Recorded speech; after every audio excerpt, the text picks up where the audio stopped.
providing the services they need, those behaviors won't happen. Failing are disabled children, how laws put in place to protect teachers could punish vulnerable students. Plus, a brutal beating on Broadway downtown, how the bar where this happened is stepping up to help find those responsible. What I want to hear from all of the city leaders and all the other people that sit behind the air-conditioned buildings is to come and knock on our doors and walk with us. It takes a village, how everyday people are turning teens away from crime. Fox 17 News at 9 starts now. Middle Tennessee's only primetime news. This is Fox 17 News at 9, your Code Red station. Stop thinking of this as a partisan issue and start thinking of it more as an issue for our kids. Tonight, the Tennessee Disability Coalition is blaming state lawmakers, the legislature, for ignoring children with disabilities across our state.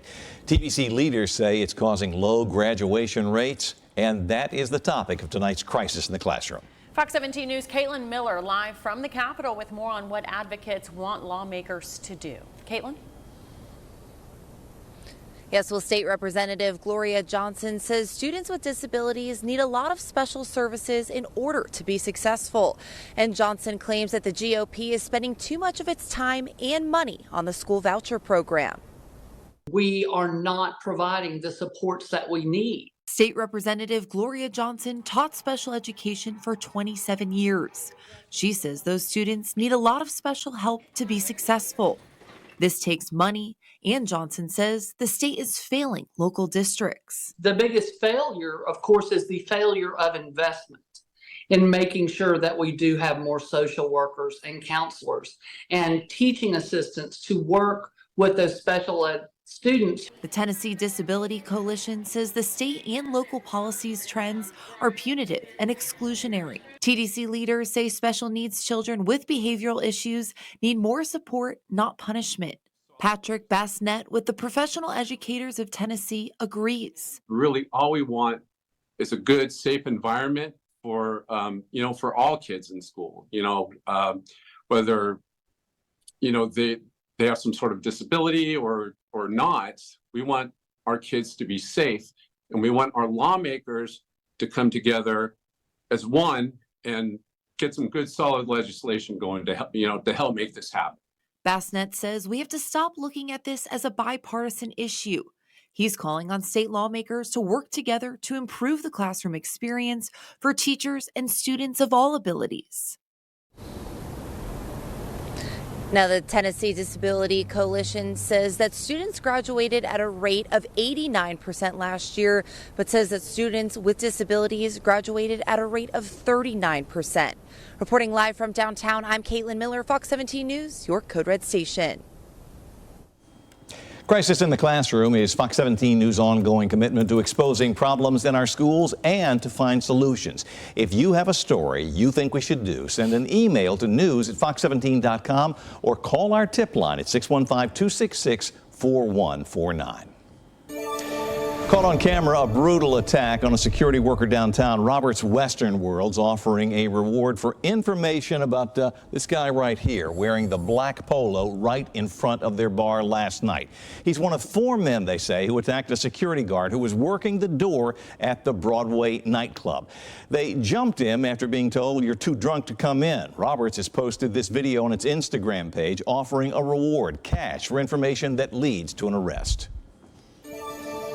I think finally the pendulum is beginning to swing from this crazy notion of no bail back to realizing we have to protect the public.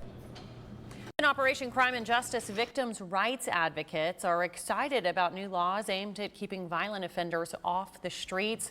They go into effect July 1st. Fox 17 News' Karen Aguilar joining us live from the Metro Courthouse with more on the anticipation heightened by a recent rash of violent crimes. Karen. Victim rights advocates tell me that they hope the new laws will reduce the number of people who are hurt or killed by repeat offenders.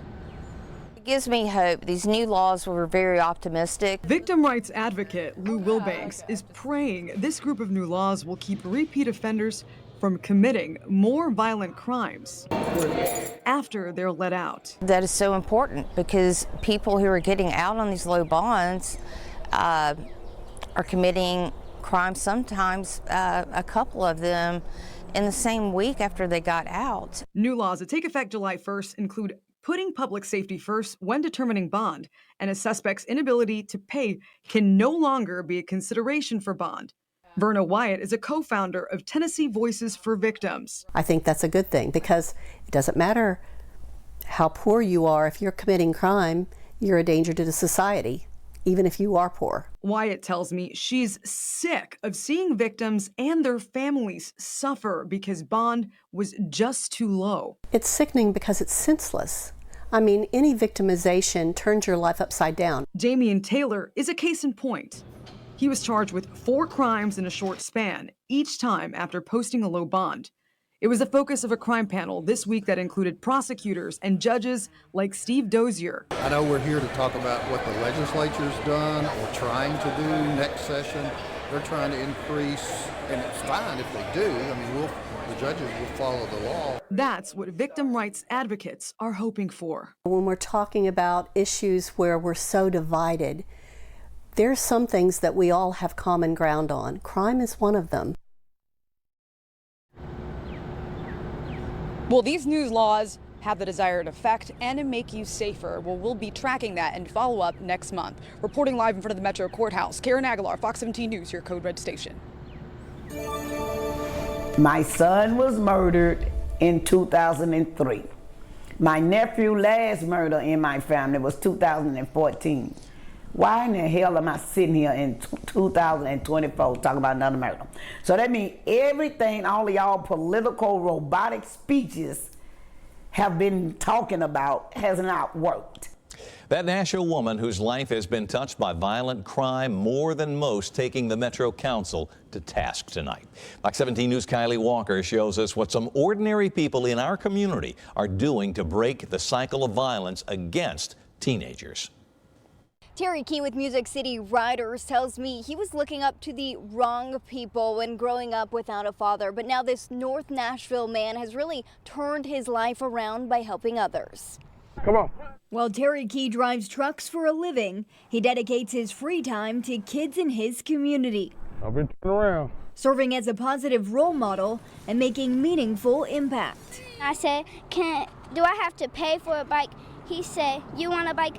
I'll get you a bike. Give me 2 seconds. He makes a difference with something as simple as a bike ride. And take them as far as I can. Let them see more. And let them just understand it's a bigger world out here. As the founder of Music City Riders, he has worked to get kids off of the street for more than a decade now. And they don't got to choose what's going on in the neighborhood. They can choose what's going on outside the neighborhood and better their life. But it's more than just a bike ride. These kids are making lasting friendships. My favorite part about this is getting to make new friends. And they're learning life lessons. My favorite thing is like being respectful. Key wants to be that mentor that he never had growing up. Was crying out for help, but nobody to help. He works closely with Roy Bohannon, who teaches boxing next door. This is another program done for free. Because we're the ones who touching these kids right here. We the ones got to listen to them. We the ones got to watch them grow up. So we already understand them. We need these leaders to get out these offices and kind of get to know these kids to understand them too. Key is frustrated to learn of all the recent deaths involving teenagers. He says it's a shame because he knows as a collective community we could have done more to prevent it. Now, Key was gracious enough to bring a bike to the park for us. This is his. He is looking for more bike donations. If you'd like to support programs like his, we have this on our website, fox17.com. For now, reporting in Madison, Kylie Walker, Fox 17 News, your Code Red station. All right, so we hit the first day of summer, and it's not playing around here. It came in real quick. It sure did. We hit 96 today here in Nashville, so very warm today, but it's only going to get hotter for the next few days. It only felt like 100. Yeah. Put a lid on it, will you? I wish I could, because I know a lot of people aren't too happy with this heat. I love the high heat and high humidity, though, so it works out for me. Said no one ever. Sick man. He is a sick man. Oh man, I was also out doing that 615 Open, the golf tournament, for several hours, and it was just so hot. So if you have any outdoor plans or you're just trying to have fun outside, make sure to drink plenty of water, electrolytes, all that good stuff to stay hydrated while you're out there during this heat for really the next several days. 87 degrees our current temperature right here in Nashville. A fantastic night for you if you have any outdoor plans. A lot of folks out there on Broadway right now.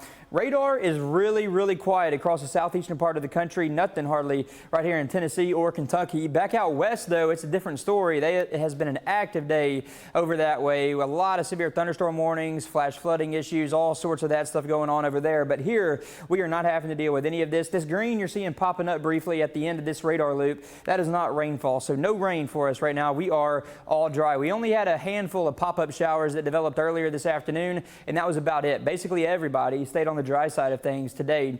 Right now, we're in the 70s and 80s, 72 in Crossville, 78 the current temperature in Cookeville. We have some lower 80s back west too, 81 in Lawrenceburg, 82 right now in Columbia, with 84 up in Clarksville. This high heat is going to stick around with us for the next several days. I think heat index values should be able to push above 100 for the next couple of days as well. One of these days, maybe even a couple of them, we could have high temperatures right at 100 as well. We are talking about a few rain chances as we head into this upcoming week, and temperatures finally drop back down a little bit closer to normal. I'll talk about all that coming up here in just a bit. Up next, a measure of protection, how you can make sure your son. In health news tonight, heat and humidity can wreak havoc on your skin, leading to things like rashes, acne, and even worse. But there are ways to protect your body's largest organ. That's what your skin is. Fox 17 News' Amanda Chen now to tell us about the 5 most common summer skin problems. This time of year can make skin itchy, sensitive, even painful. The weather tends to be warm, with more chance for people being outdoors and more active, with more sun exposure, as well as heat, perspiration, and humidity. Dermatologist Dr. Susan Masick with Ohio State University's Wexner Medical Center says sweating can cause 2 of the most common summer skin problems: folliculitis, which is an inflammation of hair follicles, and acne. Help prevent both by keeping skin clean, especially after a workout or being outdoors in heat.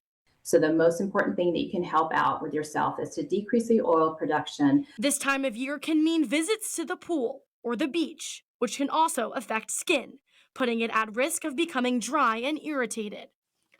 Masick says moisturizer can help with rehydration, and if you're heading out to the woods, watch for poisonous plants. The best rule of thumb when it comes to poison ivy is try to avoid it as much as possible. Wearing long sleeves, especially if you're hiking or if you're working outdoors. And as soon as you come in, to go ahead and shower up, because it's the oil on the skin that causes the rash. Finally, protect against a skin discoloration on the face, known as melasma, by reducing sun exposure. Using things like sunscreen, sun protection, hats, scarves, anything that will cover sun-exposed areas will help prevent some of this melasma from occurring. Amanda Chen for Fox 17 News, your Code Red station. In Operation Crime and Justice, law enforcement agencies taking new efforts to crack down on credit card skimming. The Secret Service teaming up with a local law enforcement agency and private sector partners on a campaign to fight credit card skimming across America. Most consumers probably don't even think twice about it. But a skimmer could be waiting to snatch your card information at any register. Today we're going out to about 100 or so businesses locally in the Hillsborough County area. Teams of law enforcement officers in some cities are uncovering what lies beneath the surface. The criminals that participate in this type of activity are very slick and very good at what they do. And it can happen anywhere. This is video of a team looking for skimming machines in retail locations. In 30 seconds or less, Secret Service Special Agent Robert Engel says criminals can snap a card skimmer onto a card reader at a big box store, convenience store, or gas pump. They have these devices that simply overlay on top of the devices that are already there. And here's a look at one of those skimmers officers found attached to a card reader targeting debit cards, credit cards, and EBT cards. Inside the devices are electronics that capture people's information, to include Bluetooth devices where they can download the information after skimming someone's credit card or EBT transaction. During searches, law enforcement officers also educate businesses on what to look for. Explaining to the owners of these stores, or the operators of these stores, how it works and how quick and easy it is for people to do it. Quick, easy, and lucrative. It affects the taxpayer, it affects the businesses. Teams on the ground are trying to cut the flow of money off from the source and keep criminals from coming back for more. With this type of fraud, as prices go up, credit card companies have to increase their prices, the stores have to increase their prices, and we all pay in the end. Well, this is an issue that Fox 17 News has been covering for years. To see our reports on the growing problem, go to our website, fox17.com, and search Credit Card Skimmers, Tennessee. All right, let's talk about the weather. I think I speak for a great many of our neighbors, and we say, help. Yeah, it's pretty hot. And it's only going to get hotter too, so not really much help on the way for us, at least for the next several days. I think next week, though, later on in the week, we'll start to see a little bit of relief, get a little bit of rain too, maybe. So that'll help out a little bit, and not going to see any, though, like we were just talking about for the next few days. We could see a few pop-up storms, but as far as any slightly cooler air, I don't think we're going to get any of that for the next several days. We'll have high temperatures pushing close to the triple digits, might even break above that, or right at it at least. Heat index values will likely be going up to that, could possibly reach right around the heat advisory criteria, which is 105 for the feels like temperature. 87 degrees right here in Nashville. There's you a live look over Broadway. A little bit of a crowded night tonight on Broadway, but if you have any outdoor plans, it's a really good night for any of those. Nothing you're going to have to worry about as far as the weather goes. Temperatures right now still a little bit warm in some areas. Again, 87 in Nashville. We are the warmest on the map. 85 in Murfreesboro, 83 down in Lewisburg. Out here further to the east around the plateau, a little bit lower, 72 degrees the current temperature over there in Clarksville. Want to show you this right here too. I showed this in our 5:30 newscast. Jimmy sent this in from Franklin. This is his dog Duncan, and he was saying that they're taking those early morning walks, spending time out before it gets too hot, because again, when you get to the afternoon hours, especially this time of year and especially for the next few days, it just gets very, very hot. And like we're talking, heat index values pushing above 100 or so for the next few days. So thanks a lot, Jimmy, for sending that picture on into us. As far as any rain goes, we are not seeing anything. This little blue and green that you're seeing very lightly popping up on radar, that is not actually rainfall. So it is really all dry right now. Nearly all of us stayed dry all day long today. We did have just a few pop-up showers, though, this afternoon, but that's about it. Future Track not able to pick up on any rainfall going through the afternoon hour or going through the overnight hours. Early tomorrow morning, this is 7 o'clock Saturday morning. We're off to a dry start, and we're going to stay dry, I think, most of the day on Saturday. We could maybe get a couple of pop-up showers, which is the case for this time of year, summertime in Tennessee. Just when you get that daytime heating, you still can get a few of those pop-up storms, but I think it's going to be a hard time for those to develop for tomorrow afternoon. So nearly all dry again for tomorrow. Very similar to what we had today, but just a little hotter. Sunday morning, 7 a.m., we're going to start it out dry, but then by the earlier part of the afternoon, we could see a few showers and thunderstorms begin to pop up, and it's just going to be this scattered activity as we head throughout the rest of the afternoon hours on into the evening hours of Sunday as well. And then Monday morning, I think all that has pretty much cleared on out. As far as any chance of strong storms goes for Sunday, we could see maybe a couple of those storms try to produce some gusty winds. Right now, it looks like the best chance for that will be in our counties here in southern Kentucky and also some of our counties back here in middle Tennessee, mainly along and north of Interstate 40. We do have a better rain chance that comes into play on Wednesday. I'll show you that coming up here in a little bit too. Also had that. Well, the U.S. Supreme Court looking at two cases that could restrict the way social media companies are allowed to moderate user content. Fox 17 News' Atra El-Nashar looks at what could happen. And by the way, you can vote on this issue by scanning the QR code that will appear here shortly on your screen during this story. Silicon Valley is waiting on word from Washington. As soon as next week, the Supreme Court could issue decisions on a pair of cases posing some critical First Amendment questions. Can states require social media companies to notify and explain to a user when and why their post was removed? Can states prohibit them from deplatforming someone or from removing content based on viewpoint? Meanwhile, in New York, Governor Kathy Hochul just signed into law requirements for social media companies to restrict so-called addictive feeds for users under 18 and to get parental consent for minors to get notifications between midnight and 6 a.m. We have a moral responsibility to protect young New Yorkers from harm The move was motivated by the same concerns behind the Surgeon General's new call on Congress to pass a law requiring platforms to come with a warning label. We have to warn parents about what we are seeing in the data, which is that social media is associated with mental health harms for adolescents. We don't know yet how exactly the New York law will work or be enforced. It's very difficult to do age verification without ending up violating teenagers' privacy. The New York bill is very well intentioned, but it's taking aim at the wrong target, which is algorithms. Algorithms are actually making social media better and healthier for teenagers. Tech experts say these state laws would be difficult to comply with because these platforms are digital. They don't exist within state borders.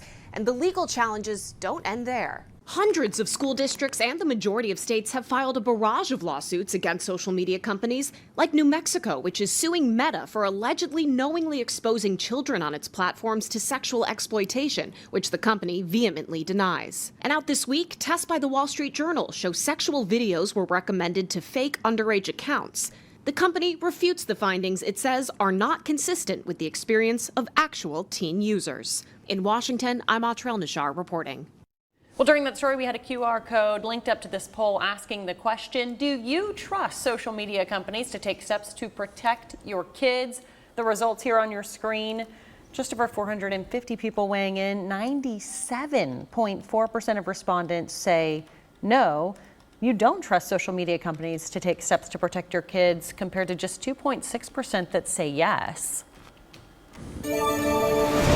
Well, it's your money, and records show the Tennessee Department of Transportation is spending some $450 million this year on paving and patching potholes, and a good bit of that money is coming to Nashville. Our partners at OpenTheBooks.com examined the spreadsheet. They learned that Davidson County this year leads the state in TDOT spending with $23 million. That honor usually goes to Memphis and West Tennessee, but not this year. But despite all that's being done, most drivers would likely tell you the state still needs to do more. DOT is working on at least 10 road projects in Davidson County. I-24, I-65, I-40, they're doing potholes, milling and paving, a big project in I-40, retaining walls, drainage. TDOT spending is actually down this year compared to the last couple of years when the state spent $1 billion on roads each of the last two. TDOT spends roughly $1 million to $2 million a year on most other Tennessee counties. Up next, cryptocurrency, a hot commodity. In your tech news, social media can be a great place to connect, but your account can provide an opportunity for crooks. Hackers can take over your profile and use it to rip off your own followers. Joining us now is former FBI special agent and cybersecurity expert Scott Augenbaum. Scott, we are seeing this lately when it comes to cryptocurrency. How prevalent is this online? I'm getting calls almost every day from victims. Today, I dealt with another individual in Nashville whose Facebook account was taken over, and people say, what's the big deal?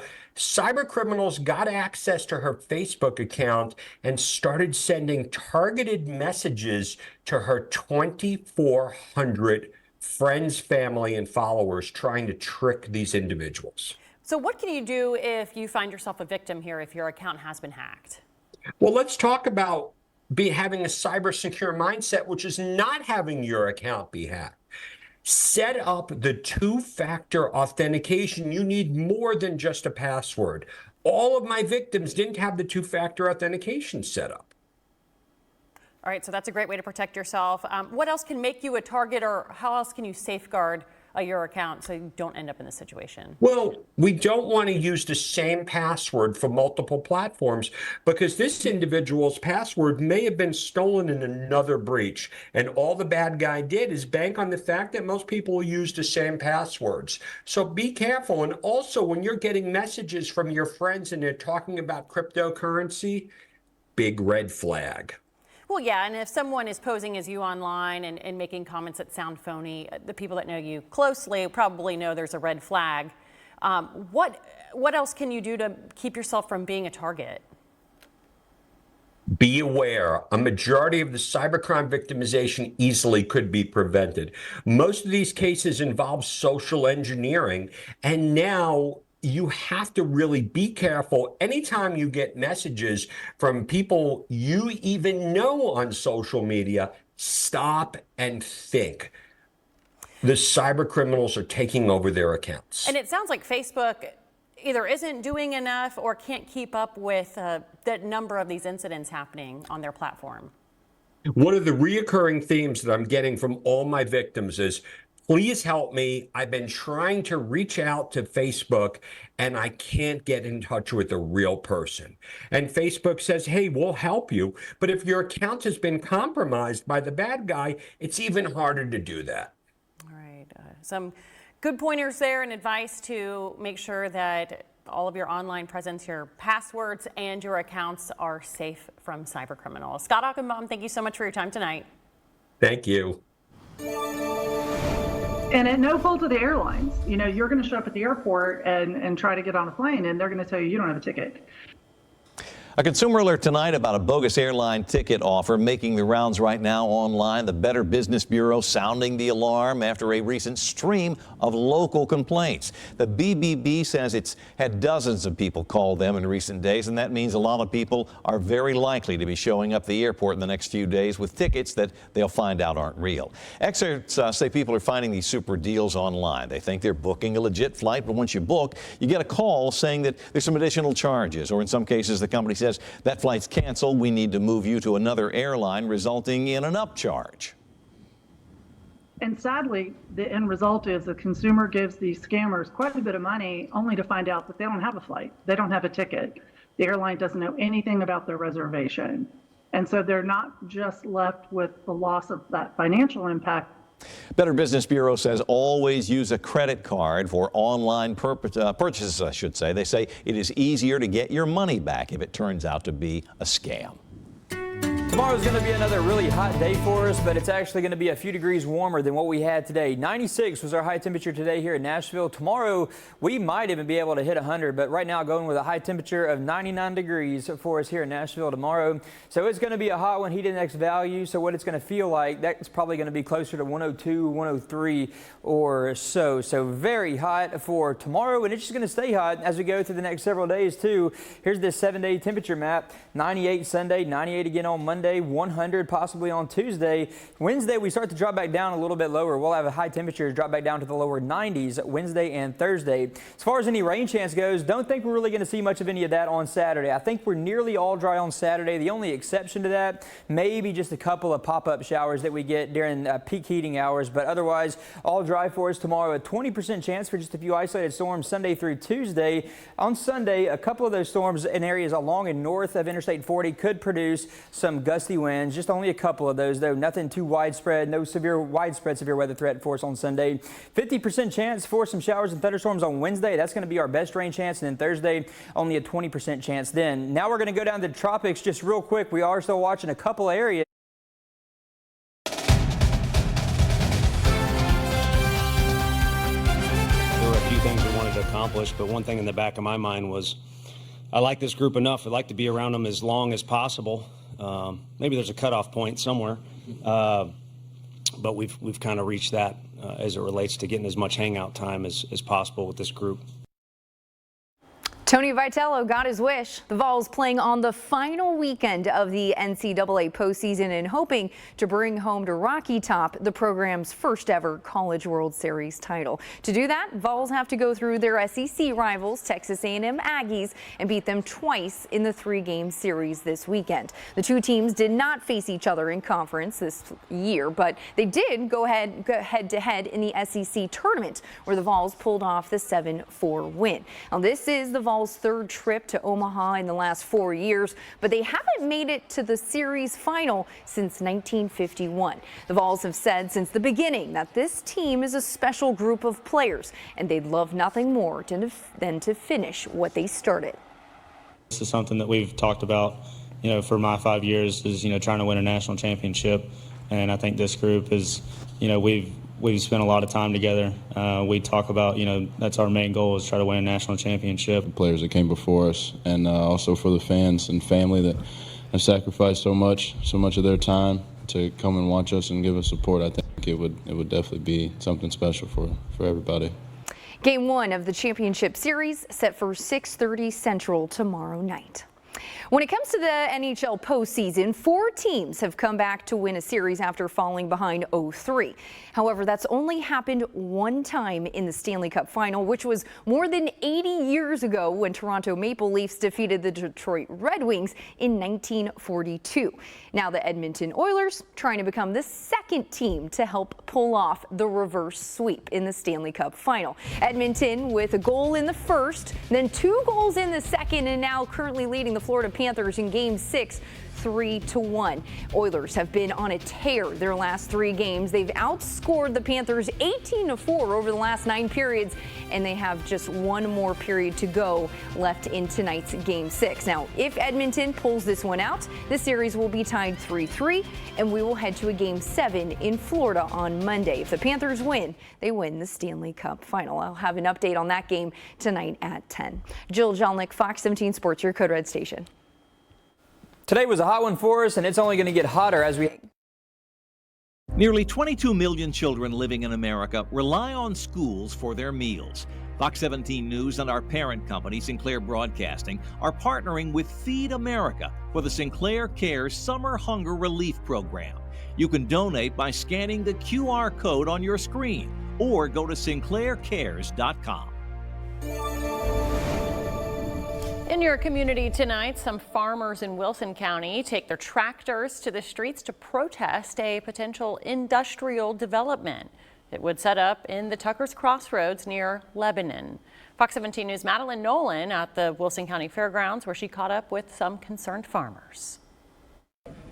Tractors are lined up here in Wilson County as farmers protest industrial rezoning of their agricultural lands.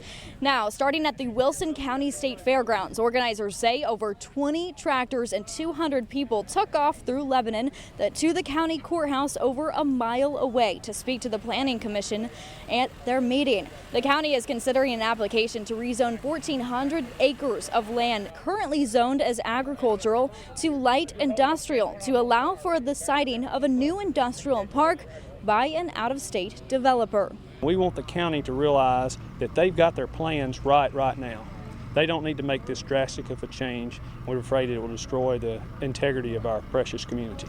The area under consideration is what Pratt says is the largest single tract of open land in the county, located in a community called Tucker's Crossroads. Now, the farmers, as they drive through the city, have posted up signs on their tractors like this one: no farms, no food. Other ones say save our farmland, as well as no industrial park. For now, here in Wilson County, Madeline Nolan, Fox 17 News, your Code Red station.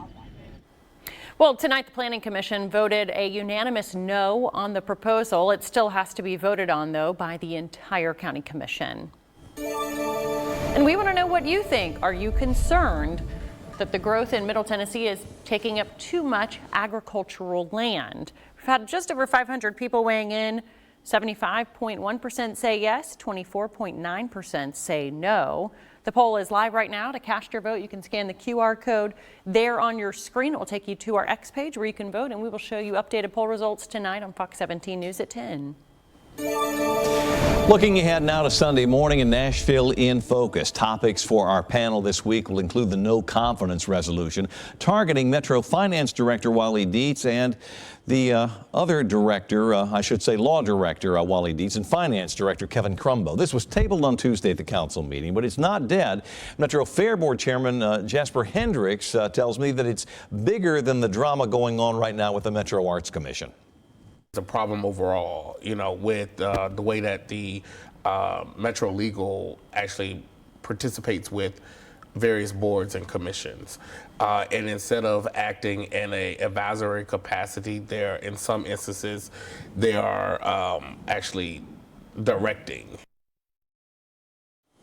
Other topics this week that we're going to talk about: the just passed Metro budget, also the latest on the Covenant school shooters' writings. That's Sunday morning at 6:30 a.m. on Nashville in Focus. Well, it was another hot day here in Nashville. That's just been the story. I'm just going right into it again.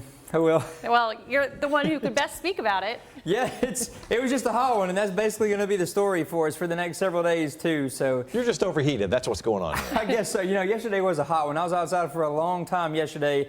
I probably drank 6 water bottles. So if you have any outdoor plans for at least, especially these next several days, just make sure you drink plenty of water, all your electrolytes and all that good stuff to stay hydrated out there in this heat. We're going to have heat index values pushing well over, or a little bit over 100 as we head on into the next couple of days, maybe right at or just below heat advisory criteria. That's 105 or higher. Here's your live look over Broadway. A lot of folks out on Broadway tonight, and really it is a good night if you have any outdoor plans. 87 degrees, partly cloudy skies. Some of those clouds will keep on clearing out as we head through the overnight hours tonight. Temperatures, they're in the 70s and 80s depending on where you're at. We're still the warmest spot right here in Nashville. Mid 70s in Cookeville, 76 there, 72 in Clarksville, one of the lower spots on the map. 84, that's the current temperature up there in Clarksville. Want to show you this beautiful sunset picture that we got too. Jared Ambrose always sending in these great shots, getting these with his drone. This is in Castellian Springs. Just the sky looks like it is on fire right there behind that cloud, and just a really pretty shot. Thanks a lot, Jared, for sending that one into us. Whenever you get those clouds like that, that sun kind of dropping down behind them just makes for some really cool images, especially with a drone like that. Radar not showing any rain here in Middle Tennessee or Southern Kentucky. We had just a few pop-up showers earlier this afternoon, and that was it. Nearly all of us stayed dry all day long today. This little bit of blue and green you're seeing right there, that is not actual rainfall going on right now. Through the overnight hours, just more of the same. We are totally dry tonight. Might see just a little bit of fog develop, kind of in the more fog-prone areas, but that is it. Really shouldn't cause you too many issues. Also not going to be widespread really at all either. 7 a.m. Saturday morning, it's a dry start to the morning. Tomorrow afternoon, this model does try to bring in just a few pop-up showers during the peak heating hours of tomorrow. I think that's going to really have a hard time developing though. I think most all of us are going to stay dry again. A pretty similar setup to what we had today. Sunday morning, we're off to a dry start, at least for the earlier part of the morning. Late morning, early afternoon. This is the noon picture on Sunday. So around noon, and maybe even a little bit before that, we could see a few showers, maybe a couple of thunderstorms try to develop, and then we could see just a little bit more of that on the back side of that first round. This is the 5 o'clock picture right here. Still the bulk of that, at least at 5 o'clock, along and east of Interstate 65, but still a few more showers and thunderstorms could develop back west of 65 too. We might try to get a couple of those storms that try to produce some strong gusty winds. If those can develop, I think the best chance for that is mainly areas along and north of Interstate 40, and that's going to be for Sunday in the afternoon. Future track for the rest of the day, really, or rest of Monday, not showing a whole lot. Tuesday, we are pretty dry to start it out, and then as we head on into Wednesday, we are going to see that better chance for some showers and thunderstorms. Want to show you the 7-day forecast really quick too, because it's going to be hot for the next few days. 98 on Sunday, same goes for Monday. Tuesday might be the hottest day that we see, 100 degrees. In consumer news tonight, the Food and Drug Administration does a 180 and gives menthol e-cigarettes the green light. Well, it had previously ordered menthol versions of vaping brands off the market, saying the risks to children and teenagers outweighed their potential public health benefit as an alternative for cigarette smokers. Well, the brand menthol flavored vaping devices are the first that the agency has permitted on the market. Enjoy submitted evidence showing the products helped adult smokers switch completely from cigarettes than it previously authorized tobacco flavored products.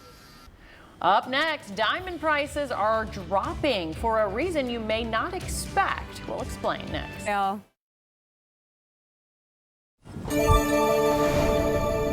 Well, in the economy, wedding season is underway and prices for real diamonds are dropping. Experts say that's because more and more people are choosing to save money by getting man-made diamonds instead. Many say that the look and clarity of man-made diamonds are as good, if not better, than the real thing. And that's appealing to a lot of people. Absolutely everybody, from millennials to baby boomers, everything in between. We're seeing all kinds of shoppers. And what's the quality? The quality is very high because they're created in a laboratory, so they don't need to create the lower quality diamonds. Well, experts say that a 5-carat naturally mined diamond, that will cost you about $160,000. But that same size diamond that's created in a lab will cost you $12,000, a significant difference. Looking ahead, McDonald's is kicking off the summer with a brand new value menu. It's a new $5 value meal, if you would, and it will be available nationwide starting on Tuesday. Customers can either get a McDouble cheeseburger or a McChicken sandwich along with a small French fry, a 4-piece thing of McNuggets, and a small drink for a limited time. The company is also announcing free Fry Fridays with the purchase of at least $8 on its app, and that offer is good for the rest of the year. Educators are calling on state lawmakers to make policy changes for students with disabilities. What they want to see change coming up next. This is Fox 17 News at 10, your Code Red station.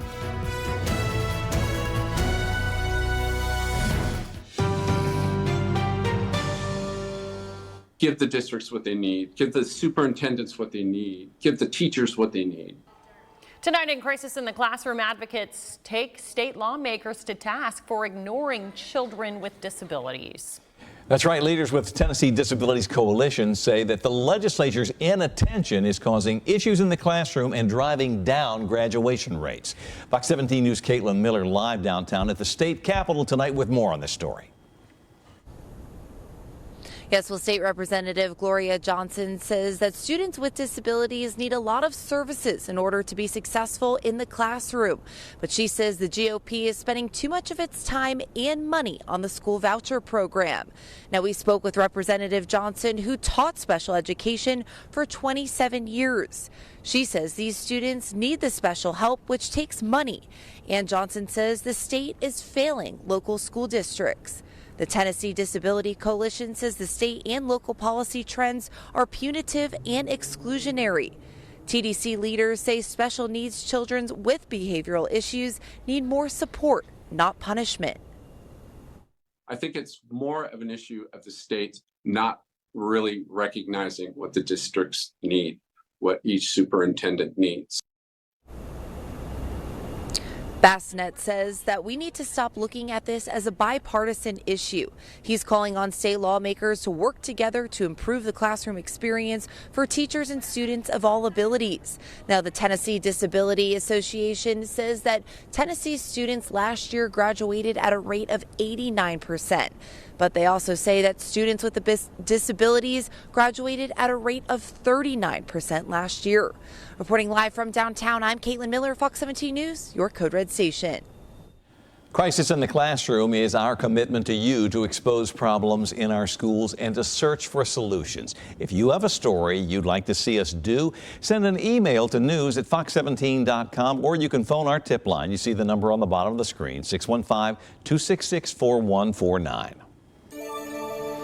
In Operation Crime and Justice, we continue our coverage on the fight against repeat offenders who are let out on low bond or no bond at all, and then they reoffend. July 1st, several new laws take effect to tackle the bond reform issue. This bringing new hope and some questions for some victim rights advocates. Fox 17 News' Karen Aguilar is at the Davidson County Courthouse tonight with more. Victim rights advocates tell me that the new laws are a great start. Once the bail reform laws change, they tell me this could also change people's lives. Why? They tell me because these laws are trying to stop the people who hurt or kill others from getting out. One law puts public safety first when determining bond. Also, offenders can no longer use the inability to pay as a consideration for bond. Another law also requires a mental health evaluation for anyone who is thought to be incompetent to stand trial. Measures to not make it so easy for violent criminals to get out of jail. Be some crimes where the judge should have the ability to say, no bail, just the certain crime that is committed. There were some judges in yesterday's reception and panel who say they are behind the new law. How will these laws affect public safety? We're going to follow up on that and keep you updated next month. Reporting in front of the Metro Courthouse, Karen Aguilar, Fox 17 News, your Code Red station. What I want to hear from all of the city leaders and all the other people that sit behind the air-conditioned buildings is to come and knock on our doors and walk with us. Continuing with Operation Crime and Justice tonight, a call for action from that Nashville woman who lost her son and nephew and now a niece to violent crime. Her niece murdered on Father's Day.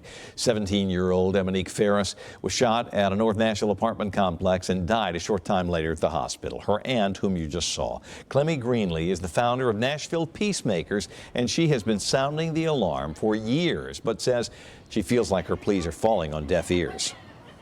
My son was murdered in 2003. My nephew last murder in my family was 2014. Why in the hell am I sitting here in 2024 talking about another murder?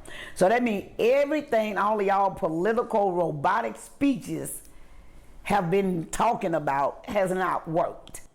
Greenlee tonight calling on the Metro Council to fund more nonprofit programs to help address the causes of gun violence. And continuing our coverage tonight, amid the rise in teen homicides, some community members are taking matters into their own hands. Terry Key with Music City Riders has been working to get kids off the streets and into productive programs for the last 13 years. He does this through bike rides and teaching young kids important life lessons.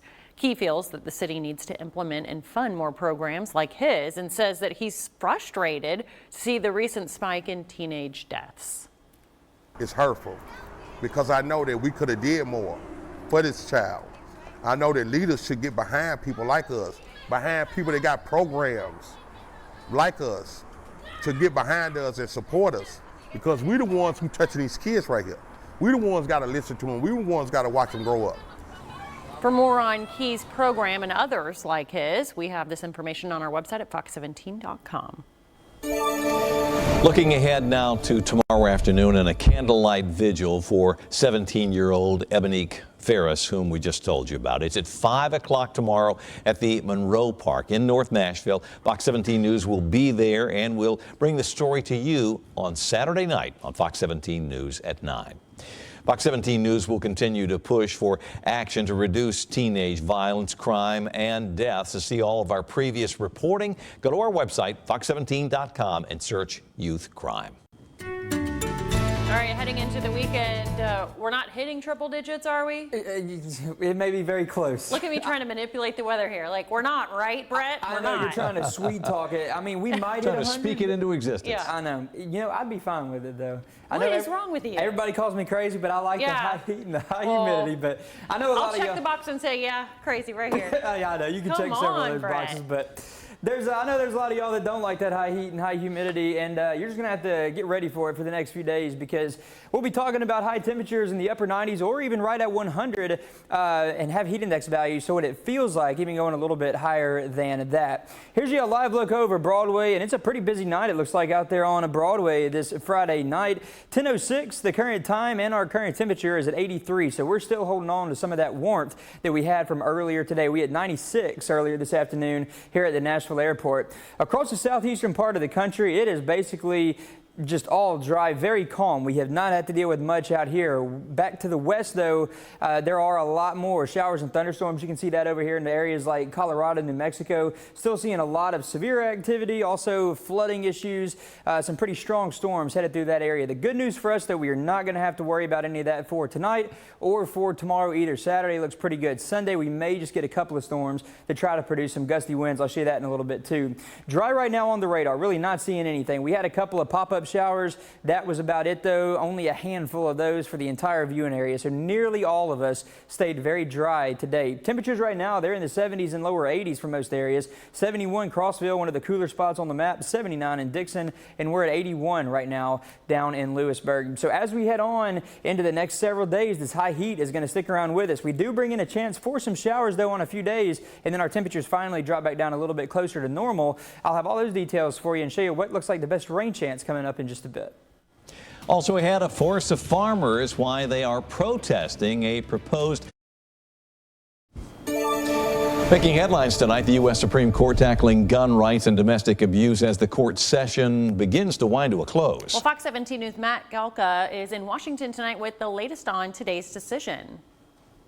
In an 8-1 decision, the Supreme Court upheld a federal law that takes guns away from domestic abusers with restraining orders. Chief Justice John Roberts wrote that an individual found by a court to pose a credible threat to the physical safety of another may be temporarily disarmed, consistent with the Second Amendment.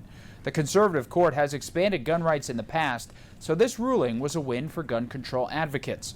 Supreme Court watchdogs weren't exactly surprised, however, as the plaintiff, Zaki Rahimi, was accused of 5 shootings in Texas in 2020 after his girlfriend was granted a protective order from him because Rahimi allegedly assaulted her.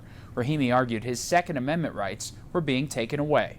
Mr. Rahimi is certainly not an ideal individual to be challenging these gun regulations. He's accused of committing very serious crimes. The domestic violence allegations against him are certainly very disturbing. And so what will be different and unique about this case is the court is grappling with some of these very important, very grave Second Amendment issues in the context of a less than ideal plaintiff. Justice Clarence Thomas was the lone dissent, writing, "Not a single historical regulation justifies the statute at issue." Thomas wrote the Supreme Court opinion from 2022 that expanded gun rights around the country. The Supreme Court is set to release more opinions Wednesday, with major cases involving Donald Trump and presidential immunity, abortion, and January 6 sentencing still pending. Reporting in Washington, I'm Matt Gelka. Well, farmers protest plans to build on the largest piece of undeveloped property in Wilson County. Also had the changing face of retail sales, how some shopping at limited. In your community, some farmers in Wilson County take their tractors to the streets to protest a potential industrial development. That really was quite a sight today. They drove from the county fairgrounds on 70 near the interstate all the way to downtown Lebanon to press county leaders not to sacrifice a large tract of land. Developers are asking for a zoning change so they can build on 1,400 acres of what is now agricultural property near Tucker's Crossroads. Fox 17 News has learned that the farmers' show of force today, well, may well have worked. Tonight, the Wilson County Planning Commission voted unanimously against those development plans. The County Commission, though, will have the final say. We want to know what you think about this. Are you concerned about growth in Middle Tennessee and that it is taking up too much agricultural land? 523 votes are in. 3/4, 75% say yes, we are concerned about that. Just under 25% say no. Our thanks to all those who cast a vote tonight, and keep an eye out for a new Fox 17 News poll for you tomorrow night. In your business news tonight, after 40 years of baking in Music City, Christie Cookies moving its production facilities out of town. The company first opened a downtown storefront in 1983 here, where its headquarters were located in Germantown, and they've been there since 1999. It's right here on the corner of 3rd Avenue North and Madison Street. The space, now listed for sale, owned by Rich Products. The cookie maker plans to consolidate production across its U.S. manufacturing network. Christie's 12 South retail shop is staying put, but you'll still be able to stop in for your cookie fix or order them for delivery in store or online. Tonight, the National Better Business Bureau sounding the alarm about a travel scheme targeting people who are looking for cheap flights online, aren't we all? The BBB says if it sounds too good to be true, it very likely is. In this particular scam, once people book on a phony site, the online crooks will then call or reach you online, try to raise the price. You're going to start getting communication, whether it be via phone number, they're going to call you, they're going to text you, they're going to email you that flight's been canceled. They want to move you to a different airline, there's going to be an upcharge, or that there was an error in the booking. Now, the BBB says it is always important to research companies you do business with before booking online, and they say you can look for things like spelling errors, the absence of a customer service contact number or email on sites with unsecure web addresses. These are all red flags. We've got some more tips like that on our website, fox17.com. In your consumer news tonight, shopping could soon look a lot different as more stores are ditching paper price tags for digital ones. Fox 17 News' Angela Brown taking a look at this trend. Your shopping experience may soon look different. Paper shelf labels disappearing, digital shelf labels emerging. Whole Foods, Amazon Fresh stores already doing it. I'm going to show you the new store technology that has been a game changer for us. Now the nation's largest retailer, Walmart, is expanding their efforts. By 2026, 2,300 stores will have digitized shelf labels, a move Greg Cathy, Senior Vice President for Transformation and Innovation at Walmart U.S., believes will be a game changer. With the digital shelf label, it's just a small digital screen that will be in front of the product, and it will display the price, what the item is, and other information. Digital shelf labels will allow Walmart to update shelf prices using a mobile app. We have absolutely no plans to do any type of surge pricing or anything about switching pricing while the store is open. All of our pricing will be done overnight when our stores are closed. And for store workers, they no longer have to switch out paper labels. It actually frees up our associates to spend a lot more time focused on serving customers. A recent study conducted for Verizon found that up to 26% of grocers and general merchandisers and up to 11% of specialty and department stores were expected to have the capability to use electronic shelf labels by the end of last year. In Washington, D.C., I'm Angela Brown. And I know I sound like a broken record now, but really the main story for us for the next several days is just going to be this high heat. It's been hot for the past several days. Yesterday was very hot. Today we hit 96 degrees in Nashville. That was our high temperature here earlier this afternoon, and it's only going to get hotter as we head on into the next few days. We could have a couple of days where we either hit or get very close to hitting 100 degrees. So this high heat, it's not going to be going anywhere for the next several days. Right now, there's your live look over Broadway. A great night if you have any plans late this Friday night. 83 degrees, that's our current temperature here in Nashville. Still seeing a few clouds out there. Temperatures right now 70s and lower 80s for everybody. 71 Clarksville, that is the coolest spot on the map. We're at 79 right now over in Dickson. Want to show you this too. This was sent in to us by Jared Ambrose. He took this shot in Castellian Springs, always sending in some just fantastic photos with that drone of his. A beautiful sunset right there, and like we were talking earlier, it just looks like that sky is on fire, that bright orange color. A beautiful sunset shot from Jared. So thanks a lot for sending that in to us. We're all dry right now on the radar. Southern Kentucky, Middle Tennessee, not seeing any rain. This little bit of blue that you're seeing right there, that is not rainfall. So all dry for us right now, and that's exactly how we'll stay as we head through the overnight hours too. Not looking at any rain chance for the rest of tonight. Tomorrow morning, this is the 7 o'clock picture. We're all dry. Tomorrow afternoon, we stay nearly all dry. You can see that in the middle part of the afternoon, around 2, 3, 4, 5 o'clock tomorrow afternoon, this model is trying to get just a couple of isolated showers developing over here along into the east of Interstate 65. I think that's going to have a pretty hard time developing, though. Really not looking like much of a rain chance for us for tomorrow. Pretty similar setup to what we had today. As we head on into Sunday, things change up a little bit. We'll start to see a slightly better chance for some isolated to scattered showers and thunderstorms. This is the 5 o'clock picture. Still some of those storms getting going with the daytime heating, the peak heating hours, and maybe a couple of those storms try to get strong. If they do, that'll be for areas along and north of Interstate 40. Everybody highlighted in that shade of green. This is for Sunday afternoon. We could see a couple of those storms try to produce some strong gusty winds. As we go on into Monday, not expecting much of a rain chance, only about a 20% chance. And Tuesday, not a whole lot better. We could see about a 20 to 30% chance for Tuesday. I think Wednesday, though, is looking like the best rain chance as we head on into this upcoming week. And then after that, our temperatures are going to start to drop down a little bit lower too. But first, we have several upper 90s or triple digit days ahead. 99 the high tomorrow, 98 Sunday and Monday, 100 degrees the high temperature on Tuesday. Wednesday, Thursday, Friday, high temperatures drop back down a little bit closer to normal. Those dropping back down to the lower 90s. Well, coming full circle in Omaha, how the Vols plan to finish what they started in the championship final. Nearly 22 million children living in America rely on schools for their meals. Fox 17 News and our parent company, Sinclair Broadcasting, are partnering with